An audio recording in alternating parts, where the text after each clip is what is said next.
это несет смерть, смерть, смерть. Это несет смерть, это болезнь несет смерть, это очень опасно. Жардам берсин. Элестетиңиз азыр Белоруссия, Кантта, Тяхта, Бяхта, Бишкекте, Чүйдө, Таласта, Ошто.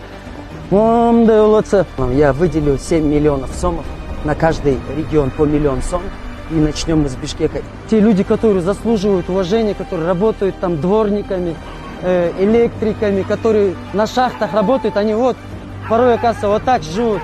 Пока очаг маленький, на этапе зародыша мы можем его завалить, затушить.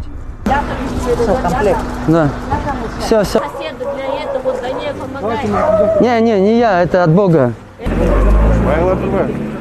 Происходит хаос, происходит паника. Сейчас люди могут начать воровать или куда-то лезть, что-то будет происходить. Я это делаю ради Аллаха, ради спасения жизней. Саламатсыз ба? Могу жардам Кудайдан силерге ден соолук, баары жакшы болсун. Бирке могу менен поддержка болуп турсун силерге. Давайте. Все государственные телеканалы, все СМИ, все порталы новостные, все инстазвезды, все блогеры, все певцы, актеры, политики, все, вы должны пропагандировать одну идею, и она задвинет как единый механизм, как единый организм. Этот муку занесите.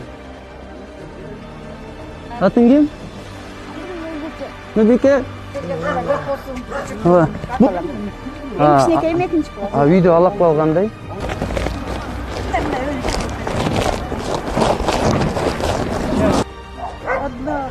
Одна?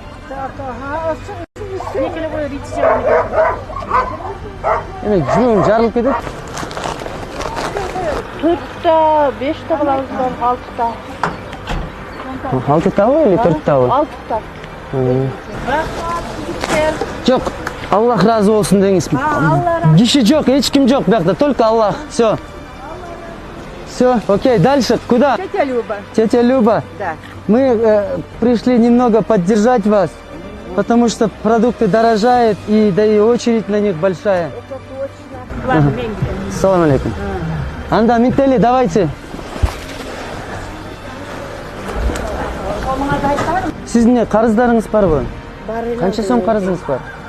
Карысым 25. Берчи, дай мне 30 тысяч.